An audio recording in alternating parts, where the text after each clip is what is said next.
بسم اللہ الرحمن الرحیم۔ گمنام ہیرو کے معزز ناظرین، السلام علیکم۔ آئیے چلتے ہیں کہانی کی طرف۔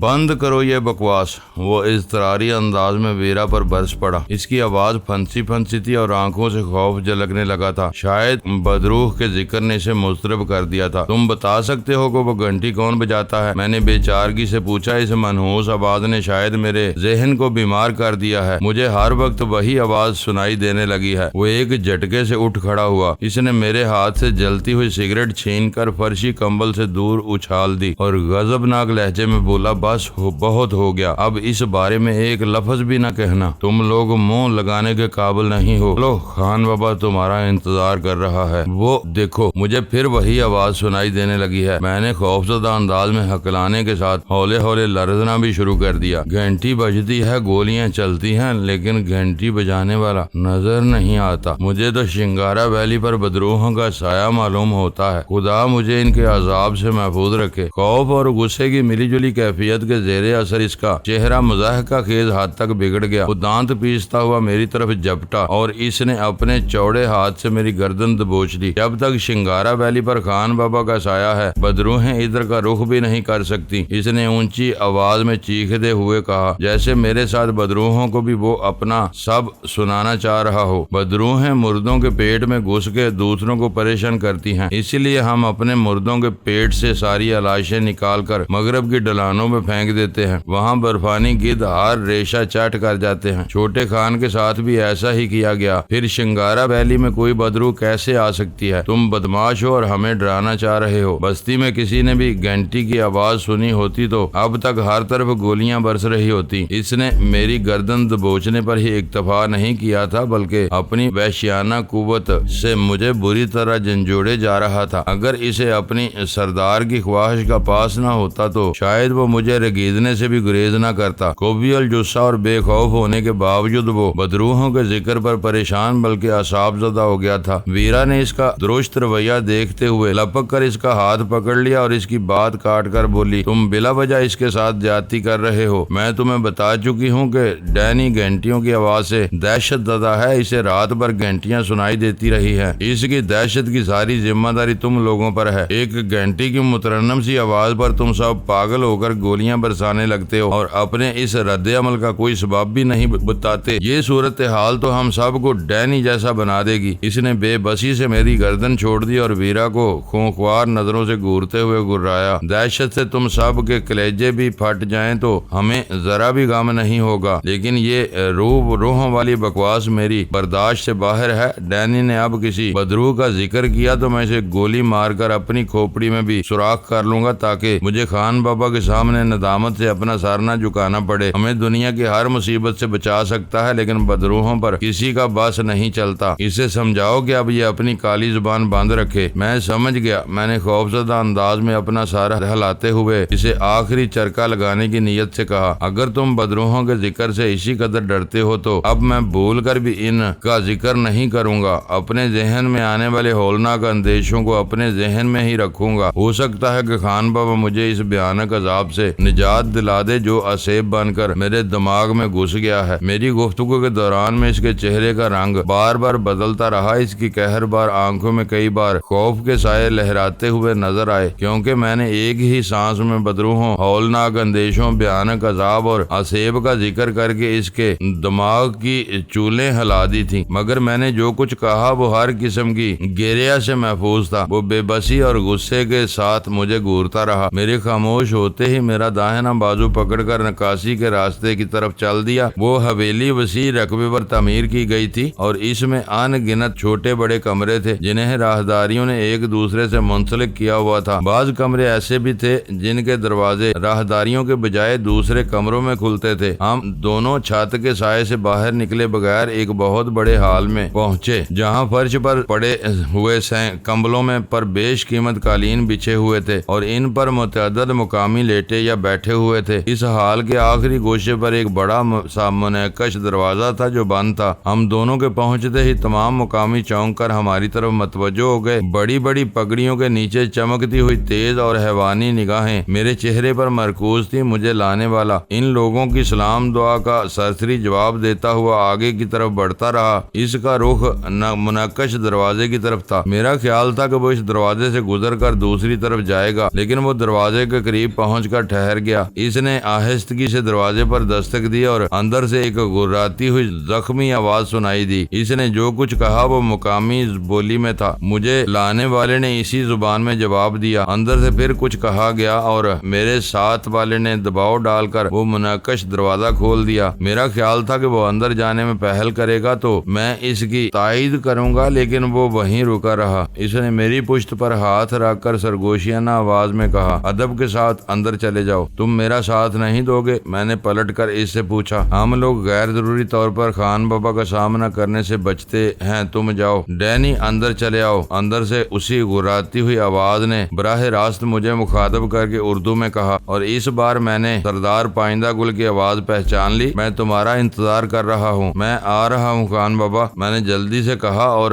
سیڑھیاں عبور کر کے فوراً اس خلا میں داخل ہو گیا جو منعکش دروازہ کھلنے سے نمودار ہوا تھا۔ اندر خاصی گہری تاریکی پھیلی ہوئی تھی۔ میرے اندر داخل ہوتے ہی کسی نے منعکش دروازہ بند کر دیا اور میں الجھن کے عالم میں اپنی جگہ پر کھڑا رہ گیا۔ مجھے اپنے سامنے تاریکی کے سوا کچھ نظر نہیں آ رہا تھا، لیکن میرے ننگے پاؤں فرش پر قیمتی قالین کا پر آسائش لمس محسوس کر رہے تھے۔ رک کیوں گئے؟ سیدھے چلے آؤ، چند سیکنڈ میں تمہیں بھی اس تاریکی سے لطف آنے لگے گا۔ سردار پائندہ گل کی کرب آلود آواز ابھری۔ اندھیرا بہت سکون پرور ہوتا ہے، اپنی کوکھ میں ان گنت گناہوں کو چھپا لیتا ہے۔ یہ کیسا اتفاق ہے کہ تم آئے تو سورج سیاہ بدلیوں کے پیچھے چلا گیا۔ سردار پائندہ گل کے الفاظ سے دوستی نہیں تو دشمنی بھی نہیں جھلک رہی تھی۔ اس کی ہدایت پر میں نے آگے بڑھنا شروع کر دیا۔ اسی وقت باہر ہولناک کڑک کے ساتھ آسمانی بجلی کے تڑاکے گونجنے لگے اور ہر طرف تیز روشنی بکھر گئی۔ کئی لمحوں تک قائم رہنے والی اس تیز روشنی میں نے دیکھا کہ اس بڑے کمرے کی عقبی دیوار شیشے کی تھی۔ اس سے باہر موسلا دھار میںہ برس رہا تھا اور اسی شیشے سے آسمانی روشنی نے اس کمرے کو منور کیا تھا۔ داہنی طرف سردار پائندہ گل ایک گاؤ تکیے کے سہارے قالین پر نیم دراز تھا۔ اس کے سامنے سندل خان دو زانوں ہو کر بیٹھا ہوا تھا۔ ان دونوں کے درمیان میں خورد و نوش کے کچھ لوازم بھی نظر آ رہے تھے۔ گلان کی دشوار گزار بلندی پر واقع سردار پائندہ گل کے اس کمرے میں شیشے کی وہ دیوار کسی عجوبے سے کم نہیں تھی۔ فرش سے شاید 1.5 فٹ تک پتھر کی دیوار تھی۔ اس کے بعد کچی چھت تک شیشہ ہی شیشہ تھا، جس کے پیچھے پردے سمٹے ہوئے تھے۔ شیشے کی اس دیوار کی چوڑائی کسی بھی طرح 30 فٹ سے کم نہیں تھی۔ جدید اصطلاح میں اسے فرنچ ونڈو ہی کہا جا سکتا تھا، لیکن فرنچ ونڈو کا وہ جہازی بلکہ جناتی سائز میری نظروں سے پہلے کبھی نہیں گزرا تھا۔ بجلی کی چمک معدوم ہوتے ہی وہاں اتھاہ اندھیرا چھا گیا اور میں غیر ارادی طور پر اپنی جگہ پر رک گیا۔ ایک مومی شمع روشن کر دو، سردار پائندہ گل نے شاید سندل خان کو ہدایت کی۔ بجلی کی چکا چوند نے شاید ڈینی کو پریشان کر دیا ہے۔ پچھلی دیوار کے پردے بھی برابر کر دو تاکہ ہم یکسوئی کے ساتھ کچھ اہم باتیں کر سکیں۔ میں اب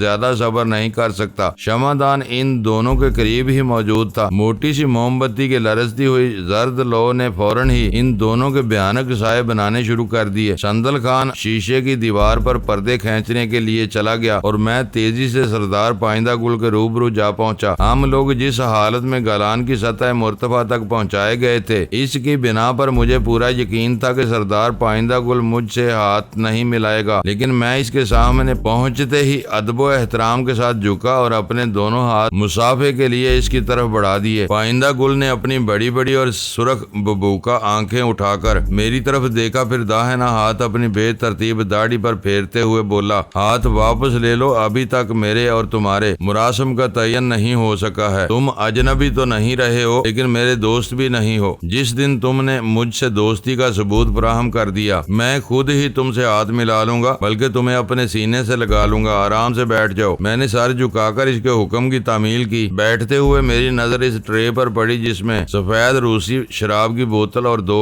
گلاسوں کے ساتھ خشک میوے رکھے ہوئے تھے۔ اس کا مطلب تھا کہ سردار پائندہ گل کی زاہدانہ وضع قطع ایک بہروب سے زیادہ حیثیت نہیں رکھتی تھی۔ بریش پرنور اور مترشح نظر آنے کے باوجود وہ میں نوشی جیسی کبھی عادت میں مبتلا تھا جو شرعن حرام تھی۔ شاید وہ عادت یا روایت کے تحت نمائش ملائیت کی نقاب اوڑھنے پر مجبور تھا، ورنہ اس کی روزی کا انحصار ہیروئن کی آمدنی پر تھا اور اس کا شوق روسی واڈکا کی صورت میں میرے سامنے موجود تھا۔ سردار پائندہ گل کا وہ خصوصی کمرہ اس وسیع و عریض حویلی کے آخری سرے پر واقع تھا، اس لیے باہر ہونے والی تیز برسات کا شور وہاں واضح طور پر سنائی دے رہا تھا۔ پائندہ گل جب بھی چاہتا شیشے کی دیوار پر سے پردہ ہٹوا کر وہیں بیٹھے بیٹھے باہر کے مناظر سے لطف اندوز ہو سکتا تھا۔ سندل خان پردے کھینچنے کے بعد واپس لوٹا تو اس کے اور سردار کے درمیان مقامی بولی میں مختصر سا مکالمہ ہوا اور پھر سندل خان نکاسی کے راستے کی طرف بڑھتا چلا گیا۔ تخلیہ ہوتے ہی سردار پائندہ گل نے میری آنکھوں میں آنکھیں ڈال دی۔ ہم کئی ثانیوں تک خاموشی سے ایک دوسرے کی آنکھوں میں جھانکتے رہے۔ میں اس کے چہرے کے تاثرات سے اس کے دل کی بات سمجھنے سے قاصر تھا، اس لیے اس کی چبھتی ہوئی نگاہوں سے بے چینی محسوس کرنے لگا۔ آخر کار پائندہ گل بول ہی پڑا، وہ حرامزادی چوپالوں میں اپنی بے حیائی کا قصہ سناتی پھر رہی ہے، اسی لیے میں نے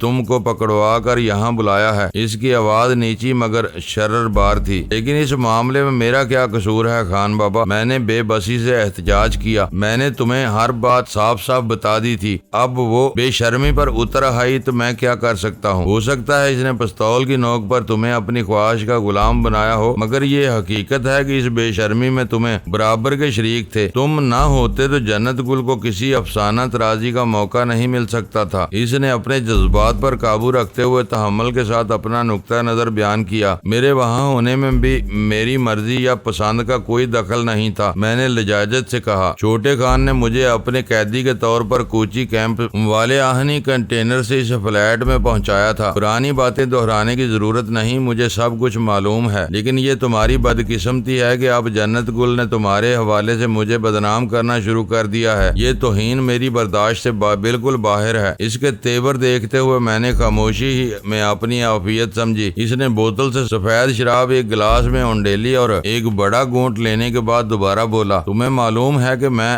جنت گل کے خون کا پیاسا ہو رہا ہوں۔ مجھ پر عبد الرحیم خان کے قتل کا انتقام فرض ہو چکا ہے، لیکن وہ بے حیا لڑکی ابھی تک میری دسترس سے باہر ہے۔ اب اس کو پکڑنے کے لیے تمہیں بھی میرا ساتھ دینا ہوگا، یہ میرا سوچا سمجھا فیصلہ ہے۔ وہ ایک عجیب شرط تھی۔ میرے دل کی دھڑکنیں بے اختیار تیز ہو گئی اور میں نے دھیمے سے پوچھا، میں ہر طرح تمہارا ساتھ دینے کے لیے تیار ہوں، تم مجھ سے کس قسم کا تعاون چاہتے ہو؟ میرے آدمی شکاری کتوں کی طرح اس کتیا کا پیچھا کر رہے ہیں، اگر وہ شہر میں لکھ پڑھ کر بہت چلاک ہو گئی ہے، وہ شکاریوں کو ہزاروں کی بھیڑ میں بھی پہچان لیتی ہے، اس لیے ان کے نرگے سے بچ نکلتی ہے۔ اب میں نے سوچا ہے کہ تم جا کر اسے گھیرو گے اور پکڑ کر میرے آدمیوں کی مدد سے یہاں لاؤ گے۔ اگر مجھے اس کا سراغ مل جائے تو میں یقیناً اس منصوبے پر عمل کر گزروں گا، لیکن اس میں میرے 3 ساتھیوں کا کیا کردار ہے جو انہیں اس طویل اور تکلیف دہ سفر کی صعوبتوں سے دوچار کیا گیا ہے؟ سردار پائندہ گل کے پتلے پتلے ہونٹوں پر احتجاجیہ سا کھنچاؤ آ گیا اور وہ شاطرانہ لہجے میں بولا، تم جنت گل کو تلاش کرو گے اور وہ تینوں ضمانت کے طور پر شنگارا ویلی میں رہیں گے۔ تم جنت گل کو لے آئے تو تم چاروں کو انعام و اکرام کے ساتھ یہاں سے روانہ کر دیا جائے گا۔ تم نے رپوش ہونے کی کوشش کی تو ان تینوں کو ہلاک کر دیا جائے گا، ان کے بغیر یہ منصوبہ کامیاب ہو ہی نہیں سکتا تھا۔ اس کی شیطانی کھوپڑی نے بہت دور کی بات سوچی تھی، اس کا منصوبہ بے داغ اور قابل عمل تھا۔ اس کے جواب میں میرے پاس کہنے کے لیے کچھ بھی نہیں تھا۔ پھر بھی میں نے بات بڑھانے کی نیت سے کہا، تو یوں کہو کہ تم ان تینوں کو یرغمال بنائے رکھنا چاہتے ہو۔ اس کام کے لیے تم مجھے کتنی مہلت دو گے؟ یہ کوئی بڑا کام نہیں ہے جس کے لیے مدت مقرر کرنی پڑے۔ مومی شمع کی گھٹتی اور بڑھتی ہوئی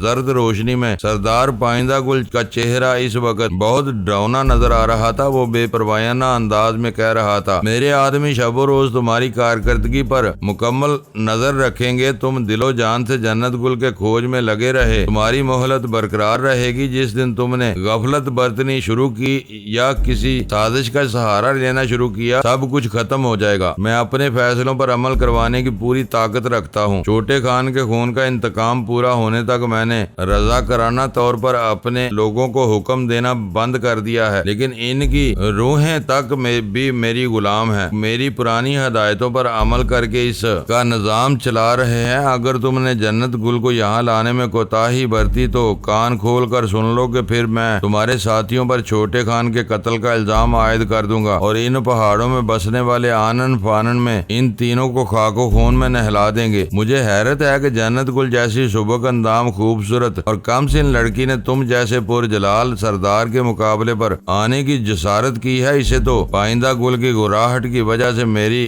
بات ادھوری رہ گئی۔ بس میرے سامنے اس بادشاہ کے قصیدے پڑھنے کی ضرورت نہیں، میں اسے اچھی طرح جانتا ہوں۔ وہ میرے مقابلے پر آئی ہے تو کسی حقیر چونٹی کی طرح مسل بھی دی جائے گی۔ وہ اسی سلوک کی مستحق ہے۔ میں نے سر ہلاتے ہوئے اس کی تائید کی۔ میں تو اس کی دریدہ دہنی پر حیران رہ گیا تھا۔ وہ بہت بڑی بڑی اور کڑوی کسیلی باتیں کرتی ہے، تو کیا اس نے تم سے کچھ اور باتیں بھی کی ہیں؟ پائندہ گل نے بڑک کر پوچھا۔ ایسی ویسی، میں نے اپنے کانوں کو چھوتے ہوئے کہا۔ میں ان باتوں کو دہرا بھی نہیں سکتا۔ بتاؤ، مجھے کھل کر بتاؤ، اس نے کیا کہا تھا؟ پائندہ گل مشتعل ہو کر بولا۔ میں کمال ہوشیاری سے اس کے دل میں تجسس کی وہ وجوہات جگانے میں کامیاب ہو گیا تھا جو میرے حق میں سود مند ثابت ہو سکتی تھی۔ وہ اپنی گونگی ماں پر بہتان رکھ رہی تھی۔ وہ باتیں سن کر تمہیں تکلیف ہوگی، حالانکہ تم نے بھی مجھے کچھ بتایا تھا۔ اچھا، پائندہ گل نے ایک خوفناک ہنکارا بھرا پھر زہریلی آواز میں بولا، تو وہ اب اتنی گستاخ ہو گئی ہے؟ اس نے تو تمہیں کیا بتایا ہوگا؟ اصل بات مجھ سے سنو کہ جنت گل زغیم خان کی اولاد نہیں ہے۔ زغیم خان کون؟ میں نے معصومانہ حیرت سے پوچھا۔ جنت نے اس کا نام نہیں لیا تھا، تم دوسری بار اس کا ذکر کر رہے ہو۔ زغیم خان اس کی گونگی کا قسم ہے جس کی کوکھ میں جنت گل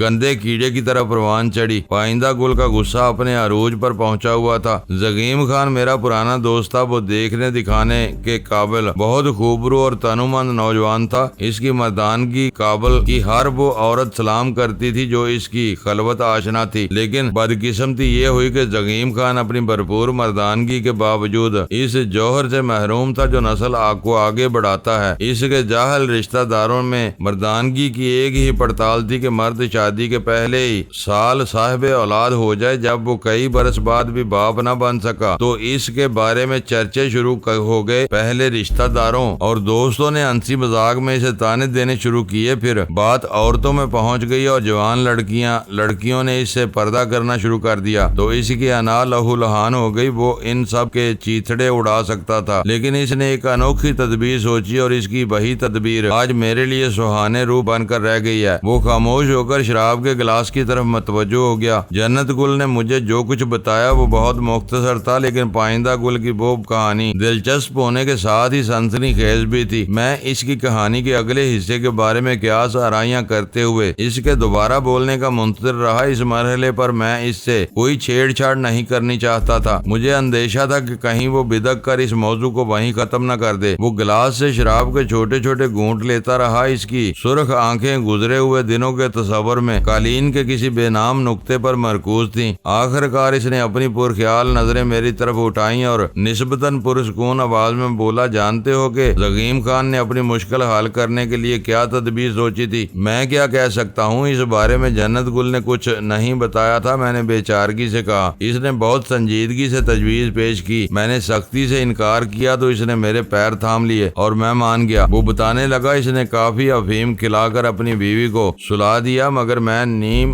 مردار شکار پر ہاتھ ڈالنے والوں میں سے نہیں تھا۔ میں بے چینی کے عالم میں کروٹیں بدلتا رہا۔ رات میں کسی وقت اس کا خمار ذرا ہلکا ہوا، لیکن وہ شاید اس وقت بھی افہیم کے نشے میں تھی۔ وہ تمیز نہیں کر سکی کہ اس کے قریب کون تھا۔ میں نے اسے مایوس نہیں کیا۔ صبح اس کی خوفزدہ چیخوں سے میری آنکھ کھلی تو مجھے اندازہ ہوا کہ اس کے لیے میری موجودگی ناقابل یقین تھی۔ زغیم خان نے درمیان میں آ کر اسے خاموش کرنا چاہا تو وہ پوری بات سمجھ گئی۔ اس نے بفر کر کہا، وہ چیخ چیخ کر ہر ایک کو بتائے گی کہ زغیم خان نے اپنے رشتہ داروں کا منہ بند کرنے کے لیے اپنے منہ پر کس طرح سڑے ہوئے ببول کی راکھ مل لی تھی۔ اس نے کھل کر کہا کہ اگر اصلی اولاد اس کے مقدر میں نہیں تھی تب بھی وہ اپنے شوہر سے خوش اور تقدیر پر شاکر تھی۔ اسے نقلی اولاد کی ضرورت نہیں تھی۔ بات بڑی تو زغیم خان نے تیش میں آ کر اسے زمین پر گرایا اور اس کی زبان کاٹ دی تاکہ وہ کسی کو کچھ بھی نہ بتا سکے۔ میں اسی وقت وہاں سے لوٹ آیا۔ اوہ، اب بات سمجھا کہ گونگی ماں سے اس کی کیا مراد۔ اس کے خاموش ہونے پر میں نے تحیر امیز سادگی سے کہا، شاید جنت گل کو اس معاملے میں اپنی ماں کی بے بسی کا علم نہیں ہے، وہ بنتی ہے، اسے سب معلوم ہے۔ پائندہ گل نے حقارت سے کہا، جو کچھ ہوا وہ غلط فہمی کی بنا پر ہوا۔ میں سمجھا کہ اس نشاط کا قصہ ختم ہو چکا ہے۔ وہ ذرا بھی زحمت کرتی تو میں سر جھکا کر وہاں سے لوٹ جاتا، لیکن اس رات وہ انہونی ہونے والی تھی، سو وہ ہو کر رہی۔ مقدر کی دوسری خرابی یہ ہوئی کہ گونگی گود میں لڑکی آئی تو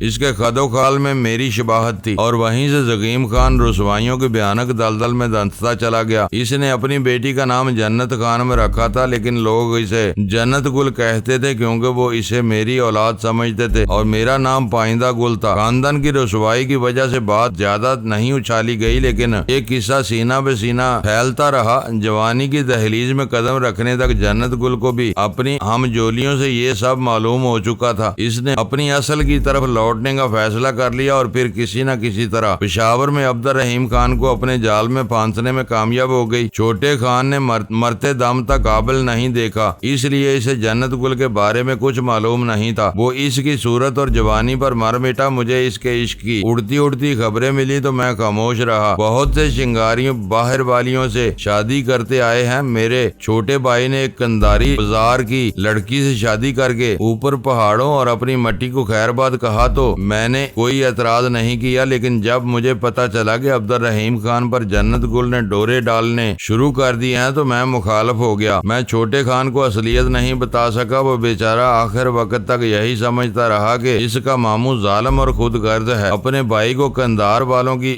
برادری میں دے کر بھی خاموش رہا، لیکن بانجے کو نسبت برقرار رکھنے کے لیے پسند کی شادی سے روک رہا ہے۔ خرابی یہ تھی کہ میں جنت گل کے گندے خون کو اپنے خاندان میں لا ہی نہیں سکتا تھا۔ وہ ہر وقت میرے سامنے رہتی تو گناہ کا احساس مجھے زندہ درگور کر دیتا، اور پھر میل جول ہونے سے ہر شنگاری کو معلوم ہو جاتا تھا کہ اس کے سردار نے اپنی جوانی میں کیسے گنونے گناہ کا ارتکاب کیا تھا۔ اس جرم میں خود اپنی زبان سے 12 شنگاری عورتیں اور مردوں کو پہاڑ سے گھاٹیوں میں دھکیل کر قتل کرنے کے فرمان جاری کر چکا ہوں۔ کہانی کے اختتام پر اس کا لہجہ غیر ارادی طور پر نرم اور دھیما ہو گیا۔ شاید اس کے غیظ و غضب پر احساس جرم حاوی ہو گیا تھا۔ میں نے اس کے مزاج میں رونما ہونے والی تبدیلی سے فائدہ اٹھاتے ہوئے کہا، لیکن بہتیرے شنگاری باہر کی دنیا میں تمہارے لیے کام کرتے ہیں، وہ اس معاملے سے اتنے بے خبر نہیں ہو سکتے۔ ساکھ اور سرداری ان عورتوں سے چلتی ہے جن کی گود میں ہمارے بچے پلتے ہیں، اور آج تک شنگارا ویلی سے کسی عورت نے باہر قدم نہیں نکالا ہے۔ مردوں کی اور بات ہوتی ہے، وہ جو بات جہاں سنتے ہیں وہیں اپنے سینوں میں دفن کر لیتے ہیں، پھر جو باہر جاتے ہیں وہ باہر کے چلن سے بھی واقف ہو جاتے ہیں۔ پہاڑوں سے باہر کی بستیوں میں دن رات کیا کچھ نہیں ہوتا، وہاں کسی کو سزا ملتی ہے، بلکہ میں نے تو یہ دیکھا ہے کہ بڑے شہروں میں آوارہ عورتوں کو بہت زیادہ عزت کی جاتی ہے۔ ہر معزز آدمی ان سے دوستی کرنے میں فخر محسوس کرتا ہے۔ ان کے ایک اشارے پر ہر وہ کام ہو جاتا ہے جو لاکھوں کی رقم خرچ کر کے بھی نہیں کرایا جا سکتا۔ اس ماحول کو دیکھتے ہوئے ہر شنگاری میری اکلوتی بھول کو نظر انداز کر دیتا ہوگا۔ اس بارے میں آج تک کسی نے میرے سامنے کوئی ذکر نہیں کیا، سب میری عزت کرتے ہیں۔ باہر کی دنیا سے تم اچھی طرح واقف ہو، میں نے پینترا بدل کر کہا۔ اس ماحول میں رہ کر جنت گل بھی بگڑ جائے گی۔ کیا یہ بہتر نہ ہوتا کہ وہ کسی ہیلے بہانے سے تمہارے ہی زیر سایہ آ جاتی؟ وہ نہ بگڑی ہوتی تو بہت کچھ ہو سکتا تھا، وہ تیزی سے بولا، لیکن وہ بگڑ چکی ہے۔ وہ جو لڑکی ہتھیار کی نوک پر کسی یرغمالی کو اپنے نفس کا شکار بنانے لگے، وہ اور کیا بگڑے گی؟ اس ناسور کا اب ایک ہی علاج رہ گیا ہے کہ اسے یہاں لایا جائے اور چھوٹے خان کو قتل کرنے کے جرم میں اس کا قصہ ہمیشہ کے لیے پاک کر دیا جائے۔ نہ وہ رہے گی، نہ اس کی بے راروی کی کہانیاں سن سن کر مجھے سینہ کو بھی کرنی پڑے گی۔ اس سے عجیب رشتہ ہے میرا، میں اسے بھولنا چاہتا ہوں، مگر اس کی آوارگی کے بارے میں سن کر میرا خون کھول اٹھتا ہے جیسے وہ میری ہی بیٹی ہو۔ جائز اور ناجائز کی بات دوسری ہے، مگر یہ حقیقت ہے کہ وہ تمہارا ہی خون ہے، گندا خون۔ وہ منہ بنا کر حقارت سے بولا، ایسا خون جسے فسٹ کھول کر بہا دیا جاتا ہے۔ تمہاری دوسری اولادیں اس بارے میں کیا کہتی ہیں؟ میں نے انجان بن کر پوچھا۔ دوسری اولادیں؟ اس نے اپنے سینے کی گہرائی سے ایک سانس لے کر کہا، میرے 3 بیٹے تھے جنہیں تینوں جائز اور نرینہ اولادیں 1 برس کی عمر کو پہنچنے سے پہلے قدرت نے مجھ سے چھین لی، اور جس ناجائز لڑکی کو پیدا ہوتے ہی مر جانا چاہیے تھا، وہ میرے سینے پر مونگ دلنے کے لیے ابھی تک زندہ ہے۔ لنگڑا زکیم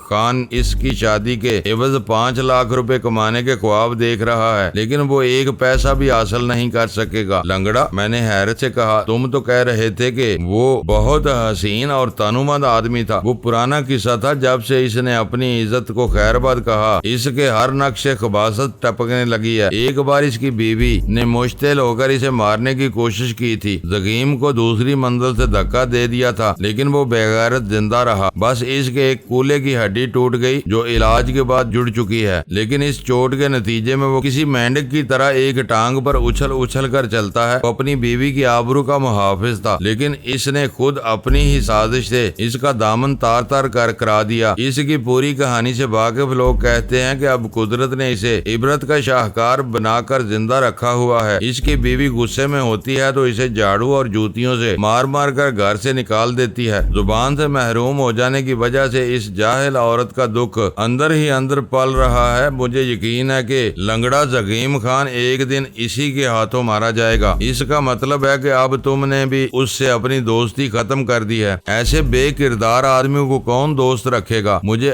آج بھی حیرت ہے کہ میں نے اس کی گناہونی تجویز کیوں قبول کی تھی۔ اپنی جوانی کے دنوں میں بھی پارسا نہیں تھا۔ اس عمر میں وہی مرد متقی اور پرہیزگار ہوتے ہیں جنہیں کوئی عورت گھاس نہیں ڈالتی، یا پھر وہ اللہ کے خاص بندے ہوتے ہیں، لیکن میں نے کبھی اپنے قبیلے، برادری اور دوستوں کی عورتوں پر بری نظر نہیں ڈالی۔ میں برائیوں میں شکار کھیلتا تھا اور میں نے زندگی بھر اس اصول پر سختی سے عمل کیا ہے، مگر زخیم خان کی خوش آمدانہ باتوں نے میری عقل پر شاید پردے ڈال دیے تھے۔ اسی وقت باہر بجلی کوندی ہولناک تڑاکوں کے ساتھ جھریوں اور دراڑوں سے نیلگوں روشنی اس کمرے میں دار آئی۔ سردار پائندہ گل خاموش ہو کر شراب نوشی میں مصروف ہو گیا۔ اس نے مجھے شریک کرنے کی ضرورت محسوس نہیں کی تھی، میں بھی اس بارے میں بے پرواہی کا مظاہرہ کر رہا تھا۔ کل میرے آدمی تمہیں واپس لے جائیں گے۔ گرج اور چمک ختم ہو جانے کے بعد وہ کہنے لگا، ابھی وہ کابل میں ہے، تمہیں کابل پہنچا دیا جائے گا۔ اپنے طریقہ کار کا انتخاب تمہیں خود ہی کرنا ہوگا۔ اس سفر نے میرے بدن کا جوڑ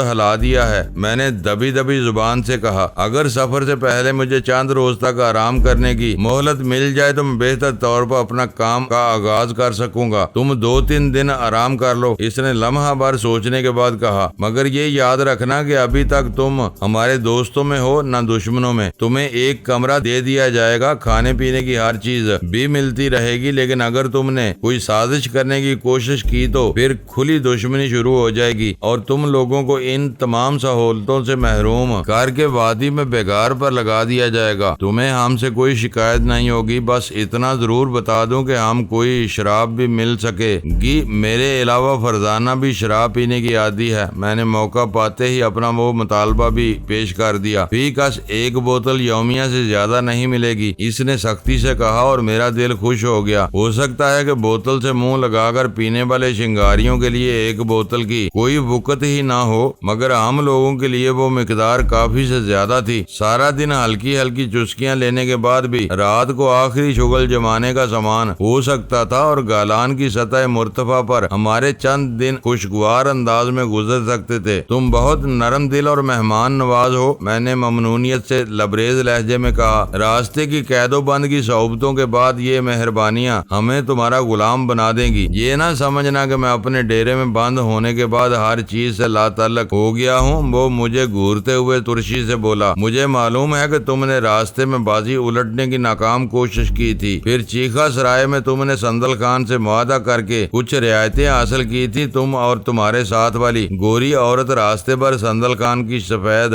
شراب پیتی آئی ہیں۔ تمہارا سفر اتنا کٹھن اور خشک نہیں تھا۔ سندل خان بھی بہت نفیس آدمی ہے، میں نے ڈٹائی کے ساتھ اس کے طنز کو نظر انداز کرتے ہوئے کہا۔ مجھے یقین ہے کہ میرے کابل چلے جانے کے بعد میرے ساتھیوں کی اسی طرح دیکھ بھال ہوتی رہے گی، اس کا انحصار ان کے رویے پر ہوگا۔ پائندہ گل نے اپنا سر جھٹک کر کہا، انہوں نے ہماری مقرر کی ہوئی حدود سے تجاوز نہ کیا تو وہ سکھ سے رہیں گے، خلاف ورزی کی صورت میں ان کے ساتھ کچھ بھی ہو سکتا ہے۔ یہ تمہارا فرض ہے کہ میرا پیغام انہیں اچھی طرح ذہن نشین کرا دو۔ انہیں تم شرف باریابی نہیں بخشو گے؟ میں نے قدرے حیرت سے سوال کیا۔ فی الحال میں اس کی کوئی ضرورت محسوس نہیں کرتا، اس نے بے اعتنائی سے کہا۔ یہاں ہم لوگوں کو ایک بدترین الجھن کا سامنا ہے جسے تم ہی دور کر سکتے ہو، میں نے جھجکتے ہوئے کہا۔ کیسی الجھن؟ اس نے اپنا گلاس خالی کرنے کے بعد تلخی سے پوچھا۔ اس کی وجہ سے ہم لوگوں کے اعصاب متاثر ہو رہے ہیں۔ میرے ساتھیوں نے بتایا ہے کہ میں رات کو سوتے بھی اسی بارے میں بڑبڑاتا رہا تھا، لیکن تمہارے آدمیوں نے اس بارے میں سختی کے ساتھ اپنی زبانیں بند کی ہوئی ہیں۔ ہمیں کوئی کچھ بتانے کے لیے تیار نہیں ہے، میں نے الجھن امیز لہجے میں کہنا شروع کیا۔ اچانک گھنٹی بجتی رہی اور اور پھر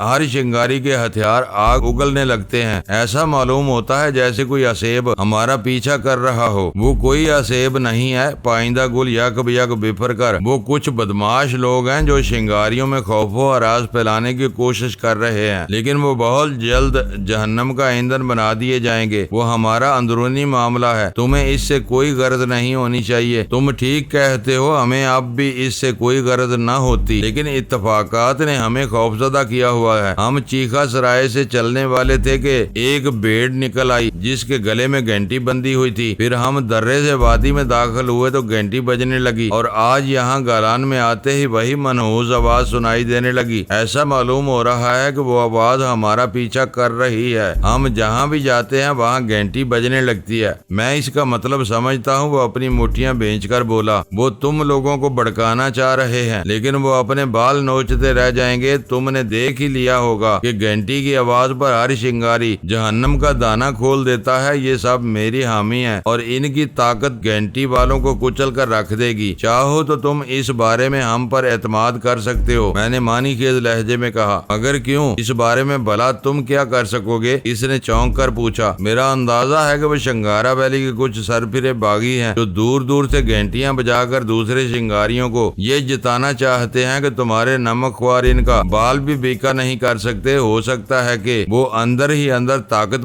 پکڑ رہے ہوں اور ایک دن تمہارا سامنا کرنے کا ارادہ رکھتے ہوں۔ میں نے نپے تلے الفاظ میں اپنی رائے ظاہر کی۔ سردار پائندہ گل کی آنکھیں حیرت سے پھیل گئیں اور اس نے اضطراری طور پر سرگوشیانہ لہجہ اختیار کرتے ہوئے کہا، تم بہت چلاک آدمی ہو۔ میرا بھی یہی خیال ہے کہ یہ باغیوں کی حرکت ہے، مگر وہ روپوش ہیں۔ ابھی تک ان میں سے کسی کو شناخت نہیں کیا جا سکا۔ وہ گھنٹی بجا کر چھلاوے کی طرح غائب ہو جاتے ہیں۔ شناخت کیے بغیر ان کا کچھ بھی نہیں بگاڑا جا سکتا۔ تم اس بارے میں کیا کر سکتے ہو سکتا ہے ہم ان کی نشاندہی کرنے میں کامیاب ہو ہی جائیں، میں نے پر امید لہجے میں کہا۔ سردار پائندہ گل بے اعتباری سے ہنس پڑا۔ اس ملاقات میں پہلی بار ہنسا تھا۔ گلابی ہونٹوں کے پیچھے چمکتے ہوئے سفید دانتوں کی کھلی ہوئی قطاروں کی وجہ سے اس کا چہرہ کسی بھیڑیے کی طرح نظر آنے لگا تھا۔ وہ کہہ رہا تھا، تم کو وہ گاجر مولی کی طرح کاٹ کر رکھ دیں گے۔ تم تو مقامی بولی بھی نہیں جانتے۔ اگر ہمیں نقل و حرکت کی آزادی مل جائے تو شاید ہم ان تک رسائی حاصل کر لیں۔ یہاں گالان میں، پائندہ گل نے حیرت سے کہا، یہ یہاں کا بچہ میرا وفادار اور جان نثار ہے۔ گالان میں ان کا سایہ بھی نہیں مل سکے گا۔ اپنے لوگوں کو تم مجھ سے زیادہ جانتے ہو، میں نے سر جھکا کر کہا، لیکن میں پورے ادب اور احترام کے ساتھ کہوں گا کہ میری رائے تم سے مختلف ہے۔ کیا مختلف ہے؟ اب بات چڑھ ہی گئی ہے تو کھل کر بتاؤ کہ تم کہنا کیا چاہ رہے ہو۔ باہر سے کبھی کوئی سازش یا بغاوت کامیاب نہیں ہوتی۔ نمک حرامہ اور غداروں کی مدد سے سازشیں پروان چڑھتی ہیں۔ یہ سوچو کہ انہیں ہماری آمد یا روانگی کے بارے میں کیسے معلوم ہوا؟ یقیناً اندر کا کوئی آدمی مخبری کر رہا ہے۔ ہم جہاں بھی پہنچے پہلے وہاں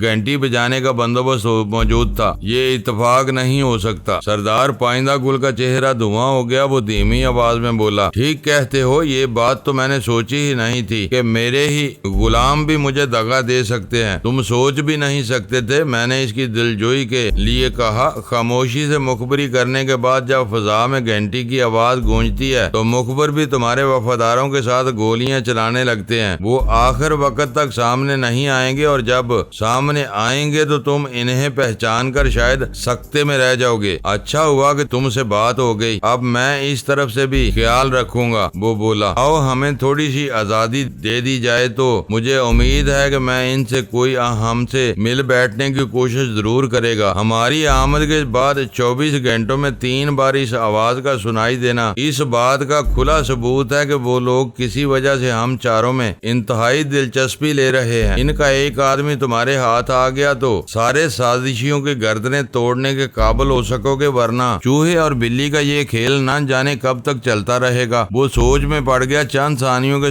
بوجھل سکوت کے بعد اس نے فیصلہ کن آواز میں کہا، یہ نہیں ہو سکتا۔ میرے لیے جنت گل کا معاملہ بھی بہت اہم ہے۔ سب جانتے ہیں کہ میں چھوٹے خان کے خون کا انتقام لیے بغیر اپنی گوشہ نشینی ترک نہیں کروں گا۔ میری غیر حاضری میں یہ فتنہ زور پکڑتا رہے گا۔ جنت گل کو جہنم حاصل کرنے کے بعد میں خود میدان میں اتروں گا اور ایک ایک کو دیکھ لوں گا، اور اس وقت میں گھنٹیوں والوں کے دباؤ کی وجہ سے تم کو ڈھیل دینے کا خطرہ مول نہیں لے سکتا۔ تم بہت چلاک اور مکار آدمی ہو. تم گھنٹیوں والوں سے کوئی جوڑ توڑ کر کے یہاں سے نکل بھاگے تو جنت گل کو کیفر کردار تک پہنچانے کا کام بہت پیچھے چلا جائے گا. میں وعدہ کرتا ہوں کہ میں صرف تمہارے لیے کام کروں گا. ہم چاروں کے لیے یہاں سے نکلنا اتنا آسان نہیں ہوگا. وہ تو چھپ کر کام کر رہے ہیں. وہ فرار میں ہماری کوئی مدد نہیں کر سکیں گے. میں صاحب کو آدمی ہوں. پائندہ گل نے میری طرف دیکھتے ہوئے کہا, سیدھی سی بات ہے کہ مجھے تم پر بھروسہ نہیں ہے. تم اپنی مطلب براری کے لیے کسی کو بھی داؤ پر لگا سکتے ہو, اس لیے اب اپنی تجویز پر اصرار نہ کرو. مجھے یہ اعتراف ضرور ہے کہ تمہاری باتوں نے میری آنکھیں کھول دی ہیں, لیکن تم ان باتوں کا کسی سے ذکر نہ کرنا. پھر اس نے قدرے توقف کے بعد جھجکتے ہوئے کہا, سندل خان سے بھی نہیں. اب مجھے اپنے سائے سے بھی ہوشیار رہنا پڑے گا. میں دل ہی دل میں اس کی ذہنی حالت پر ہنس کر رہ گیا. ایک طرف وہ کھل کر مجھ پر اپنے عدم اعتماد کا اظہار کر رہا تھا, دوسری طرف مجھ سے رازداری کا بھی خواہاں تھا. میں تمہارا قیدی ہوں, جیسا تم چاہو گے ویسا ہی کروں گا, میں نے ڈھیلی آواز میں کہا. باہر بارش کا زور ٹوٹ چلا تھا. بادلوں کی تیز گرج اور بجلی کی کڑک بھی دم توڑ گئی تھی. پائندہ گل نے اپنے خالی گلاس میں سفید شراب انڈیل کر اس کا ایک گھونٹ لیا, پھر منہ چلاتے ہوئے بولا, اب تم 2-3 دن یہاں آرام کرو, پھر تمہیں کابل بھجوا دیا جائے گا. اس دوران میں تمہارے مقدر نے یاوری کی اور میرے آدمیوں نے اس جنم جلی کو پکڑ لیا تو تمہیں اسی وقت آزادی نصیب ہو جائے گی. وہ واضح طور پر پائندہ گل کے الوداعی فکرے تھے. میں مزید کچھ کہے بغیر وہاں سے اٹھ گیا, لیکن کمرے کے وسط میں پہنچتے ہی ایک خیال کے تحت فوراً پلٹ پڑا. سردار پائندہ گل نے تیور چڑھا کر میری طرف دیکھا. میں ایک بات کی وضاحت چاہتا ہوں, میں نے اپنا گلاس صاف کر کے کہا. گھنٹی والوں کے بارے میں کسی کو بھی اپنے شبہات کی ہوا نہیں لگنے دوں گا, لیکن میں یہ تو بتا سکتا ہوں نا کہ گھنٹی والے کچھ بدماش شنگاری ہیں جو اس وادی میں سنسنی پھیلا رہے ہیں. یہ بتانے میں کوئی حرج نہیں, اس نے کہا, لیکن بدماش شنگاریوں کا ذکر نہ کرنا, اس سے بے اعتمادی پھیل سکتی ہے. بس وہ کچھ بدماش ہیں جو شنگاری ہونے کے علاوہ باہر کے کوہستانی بھی ہو سکتے ہیں.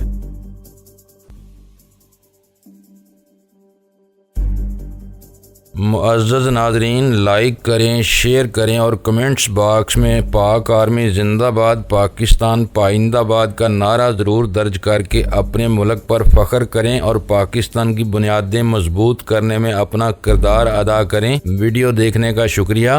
معزز ناظرین, اپنا خیال رکھیے گا اور ہمارے چینل کا بھی. ISI پاک آرمی زندہ باد, پاکستان پائندہ باد.